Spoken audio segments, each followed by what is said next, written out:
마테오가 전한 거룩한 복음입니다.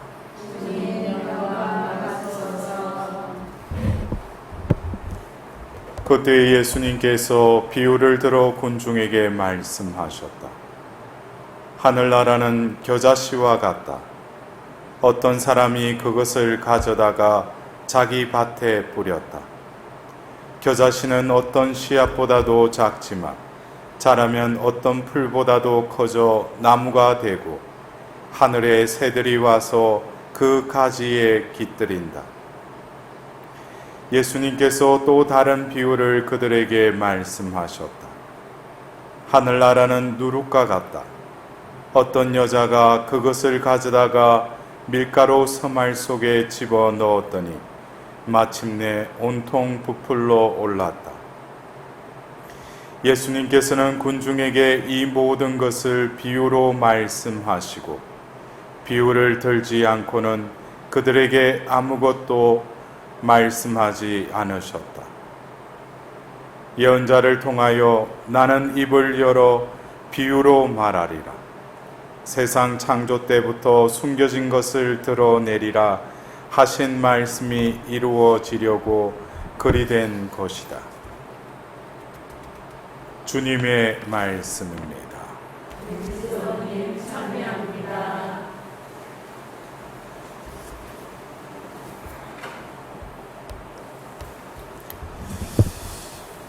오늘 우리가 기리는 복되신 동정 마리아의 부모이신 성녀 요아킴과 성녀 안나 기념일을 우리가 또 맞이하고 지내면서 오늘 매일 미사책에도 그 두 성인들에 대한 전성의 내용을 이렇게 전하고 있습니다. 이 두 성인은 다윗 가문의 유다 지파에서 태어났고 성모 마리아의 어머니 안나 성녀는 아이를 가질 수 없는 몸이었으나 요아킴 성인이 광야에서 40일 동안 단식한 뒤 하느님의 섭리로 마리아가 탄생하였다고 한다. 우리가 이 성경을 보면 그 창세기 12장에 하느님께서 그 아브라함을 부르시고 이제 너를 통해서 많은 믿음의 후손을 낳겠다고 하셨는데 정작 25년이 지나기까지 그 후사를 주지 않으셨죠. 어떻게 보면은 하느님의 그 뜻, 하느님의 계획이라는 것이 우리 인간적인 눈으로 보면은 왜 이리 더딘가, 또 하느님이 나에게 말씀하신 그 말씀이 이루어지기는 하는가 라는 의구심이 들 수도 있지만 하느님께서는 한 번 내뱉은 말은 땅에 떨어지지 않는다고 그랬죠. 그것을 이루고야 만다고 그랬습니다.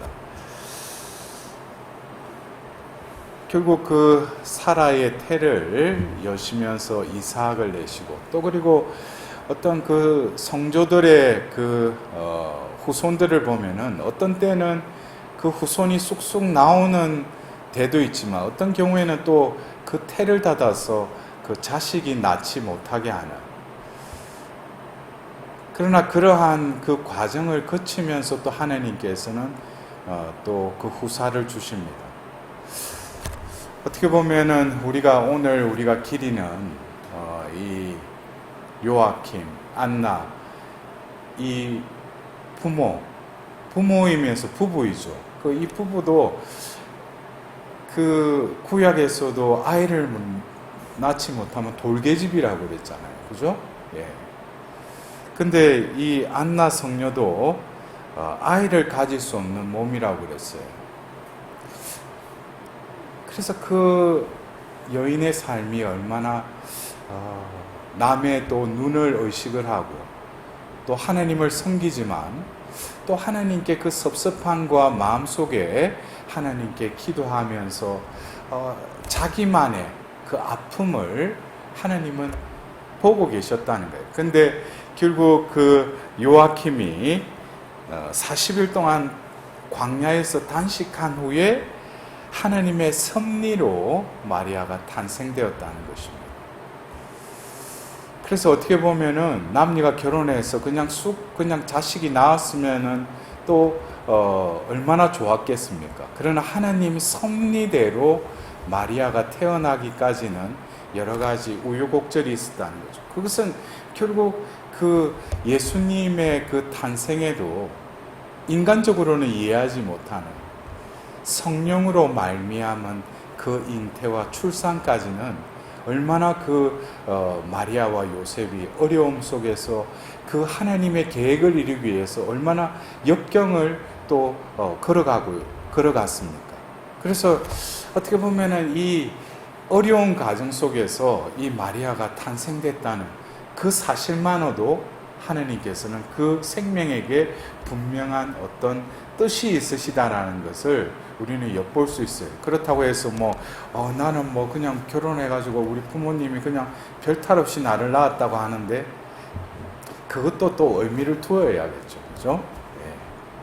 근데 그 요아킴 성인이 40일 동안 광야에 가서 기도한 후에 또 이렇게 마리아를 임신케 되고 또 낳게 됐던 것. 오늘 우리는 탈출기 19장에서 24장에 걸친 하나님께서 그 시나이산에서 그 계약을 맺고 이제 그 증거판을 받기 위해서 그 시나이산으로 올라갔던 그 모세, 그 40일 동안 거기서 단식하면서 그 하나님이 직접 써준 그 돌판을 이제 받고 내려왔는데 어떻게 됐어요? 그 밑에서 이미 다른 판이 벌어진 것이죠. 40일 동안 그 시나이산에서 그 하나님과 독대하면서 하나님께서 그에게 주신 그 십계명, 그 판을 들고 내려오는데 이미 그들은 그 모세가 드디어 온다고 해서 그 모세의 형인 아론을 꼬드겨서 어떻게 돼요? 결국 수소상 금송아지를 만들었습니다. 어떻게 보면은 우리가 좀 이해할 수 없는 이 40일 동안 그게 그렇게 길었던가. 그러나 그것은 이미 그들의 마음속에 하나님께서는 그들을 또 선택하셔서 이집트 땅에서 이제 때가 되어서 홍해 바다를 가르셔서 그들을 탈출시키자면은 그들은 탈출하자마자 모세에게 또 불평을 하지 않습니까? 또 그리고 그 하나님 앞에서 그 계약을 또 맺고 나서 짐승의 피를 제단과 그 백성들에게 뿌릴 때 그들은 이제 하나님 말씀대로 실행하겠다고 또 약속까지 해요. 그러나 40일이 채 지나지도 않은 그 사이에 또 이 금송아지를 만들었다는 거예요. 우리는 이 이스라엘 백성을 보면서 바로 우리의 모습을 또한 바라봐야 합니다.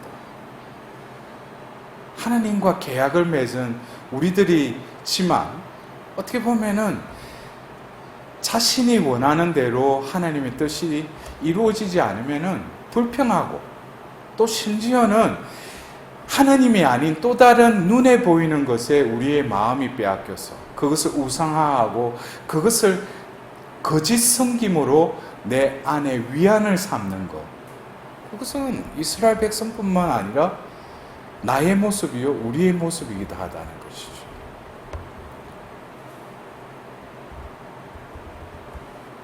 오늘 우리는 복음의 말씀에 하늘나라의 그 비유를 겨자씨와 그 누룩의 비유로 말씀하십니다. 어떻게 보면 눈에 보면은 아주 작은 씨, 그 누룩, 그러나 그 땅에 뿌려져서 또 그 밀가루 서말 속에 들어가서 결국 그 씨는 이제 형체는 없어지지만 그 누룩은 그냥 그 밀가루 속에 그냥 파묻혀서 그 작용은 하지만 결국 그 이후에 생각지도 못하는 어떤 형태와 그 맛을 내는 빵이 된다는 거예요. 그러나 그 시발점은 바로 그 씌어 누르기라는 것이죠. 그래서 하나님께서는 오늘 우리가 기리는 이 요아킴, 그 안나, 그 부부의 그 마음속에 겨자씨 같은 그 믿음의 씨, 누룩과 같은 그 희망의 누룩을 그들 마음속에 영혼의 밭에 뿌리셨죠. 그러나 하나님께서는 그 때와 그 방법은 하나님만이 작정하시고, 우리는 이 동정 마리아의 이 탄생, 우리가 9월 8일 날 또 복되신 동정 마리아의 탄생 기념일을 또 지내지 않습니까? 그죠? 근데 그 복되신 동정 마리아가 태어난 것은 그냥 한 존재가 태어나기도 했지만 결국 하나님의 뜻이 언제부터 이 씨를, 이 누룩을 준비하셨어요? 바로 창세기 3장에 아담과 하와가 죄를 짓고 나서 바로 그 뱀에게 하나님이 저주를 베풀면서 그 여자의 후손에 대해서 이야기하십니다. 그 여자의 후손이 바로 뱀을 머리와 그 꼬리를 짓밟고 쳐 부수리라는 하나님의 그 원복음을 그 뱀에게 저주하면서 동시에 그 복음을 말씀하시는 것이죠. 그 여자의 후손, 그 후손이 나오기까지는 그 여자가 필요했다는 거예요. 바로 창세기 3장 15절에 나오는 그 여자, 그 여인. 그리고 구약에 보면은 이사야스와 스바니아스를 통해서 뭡니까? 처녀가 잉태하여 아들을 낳으리라. 그 긴 세월을 거쳐서 때가 되어서 이제는 바로 그 아버지인 그 요아킴의 그 마음을 움직이시죠. 그리고 광야로 가서 40일 동안 고행하면서 단식하면서 기도하게끔 만드십니다. 왜냐하면 그 밭을 다시금 정화해야 되니까. 어떤 남녀의 욕정으로 나온 육적인 자식을 놓는 것이 아니라 하나님의 그 말씀의 씨가 다시금 싹이 트이기 위해서는 정화와 또 실현의 시간이 필요했던 것이죠.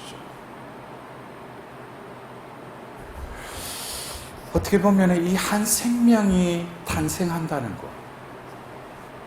그래서 우리는 그 요한복음 1장에 그 로고스 창가에도 그러지 않습니까? 우리들은 육적인 그 자식들이 아니라 하나님 말씀의 자녀들인 거예요. 그래서 오늘 우리는 이 두 사람 또 이 성인 성녀를 기리면서 우리의 삶 속에서도 내가 부모로서의 그 소명을 받고 또 자식을 낳고 또 자식을 지금 양육하고 또 성장해서 이제 또 분리되어 또 결혼한 자식들도 있을 것입니다. 근데 우리가 이 결혼 성소를 통해서 또 자식을 낳고 또 가정을 이루는 이 성소, 어떻게 보면은 오늘 우리는 그냥 복되신 동정 마리아의 이 부모인 요아킴과 그 안나의 그 부모를 기리기도 하지만 부모인 나 자신은 과연 오늘을 지내면서 이 부모와 같이 하나님의 뜻이 이루어질 수 있도록 나는 얼마나 희생과 고행과 또 하나님의 때를 기다리기 위한 인내를 나는 얼마만큼 발휘하면서 살아가고 있는가. 부모이기 때문에 자식이 잘 되기를 바랄 수밖에 없죠. 그거는 그러나 육적인 본능이기도 합니다. 그러나 영적인 자녀들인 우리들에게 있어서는 하나님 앞에 와서 그 자녀들을 위해서 기도할 때 부모로서 내가 기도해야 할 것은 무엇을 기도해야 될 것 같아요? 그 자녀가 이 세상에서 잘 되기만을 바랄 뿐만 아니라 그 자녀들을 통해서 하나님의 뜻이 이루어질 수 있도록. 왜? 나 자신이 바로 하느님으로부터 그 소명을 부여받았다는 거예요. 그래서 그 소명을 이루기 위해서 그 요아킴은 고행과 또 그 안나는 남모르는 그 아픔과 수모 속에서 하나님의 때를 기다렸던 것이죠. 그 때가 되자 하나님께서는 바로 구세주의 그 탄생을 바로 그 여인의 태를 통해서 마련하십니다. 우리는 어떻게 보면은 그 열매를 보면은 그 씨를 안다고 그러죠. 오늘 겨자 씨가 그만큼 큰 그 그늘을 들이오는 큰 나무가 될지, 그 누룩이 어떻게 그 서말의 밀가루를 부풀려서 그 큰 빵이 되게 하는, 어떻게 보면은 이 안나와 그 요아킴의 이 부모의 그 영적인 그 상태는 바로 그 마리아의 삶, 또 마리아를 통해서 하나님께서 이루고자 하셨던 그 구원의 역사를 본다면은 그들은 진정으로 하나님 나라를 살았을 거라는 거예요. 인간적인 수모와 천대 속에서도 안나는 늘 하나님께 믿음과 희망의 끈을 놓지 않았을 겁니다. 요아킴도 하나님께 불평과 어떤 때는 하나님께 원망하는 마음이 들었을지 모르지만 그는 하나님과의 그 사랑의 끈을 놓지 않았을 것입니다. 하나님 때가 되자 바로 그 부부를 통해서 복되신 동정 마리아, 원죄 없이 잉태되신 그 마리아의 탄생의 축복을 그 부부는 누렸던 것입니다. 어떻게 보면은 여러 부모와 같이 자식을 놓고 나서 어릴 때 그 아기 때부터 그 아이가 커가는 그 모습을 이렇게 보면서 우리는 믿을 교리로 성모님은 원죄 없이 잉태되셨다고 그랬어요.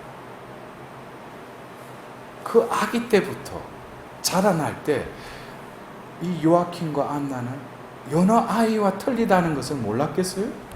알았겠죠. 어떻게 보면 그 존재를 통해서 그 부모는 다시금 뭐예요? 성화에 이르렀다는 거예요.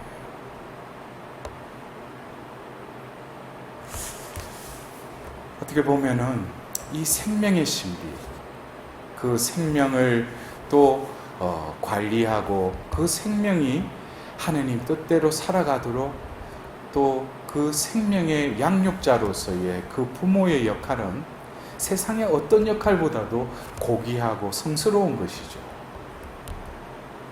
그래서 어쩌면 여러분들 중에도 지금 자녀들 중에 여러 어려움이 있는 자녀들이 있을 겁니다. 또 힘들게 그 아이를 가지고 이 세상에 또 낳은 자녀들도 있을 겁니다. 이 모든 것도 하나님의 자비임을 우리가 깨닫고 지금 현실적으로 눈에 보이는 그 문제와 그 어려움을 하나님께 기도하기보다는 이 모든 생명을 주관하시는 하나님께 그 자비에 온전히 의탁하는 부모로서의 그 위치를 우리가 제대로 잡을 때 하나님께서는 그 영혼의 그 마음을 보시고 다시금 그 겨자씨가 커서 큰 나무가 되듯이 그 누룩이 그 서말의 밀가루를 부풀게 해서 맛있는 양식이 되게 하듯이 우리의 그 믿음의 겨자씨와 누룩을 잃지 않도록 오늘도 무더위 가운데 오늘 아침부터 우리가 이 백단 기도를 봉헌드리고 있습니다. 중요한 것은 백단을 바치는 것이 중요하기보다는 우리의 마음이 성모님의 그 티 없으신 성신께 봉헌드림으로써 오늘 특별히 또 우리가 기리는 이 요아킴, 안나 이 부부를 통해서 우리들도 진정 하느님으로부터 받은 그 성소를 지키고 그 성소의 열매와 맛을 드러낼 수 있는 하느님 나라의 신비를 사는 자녀로서의 삶을 살아갈 수 있도록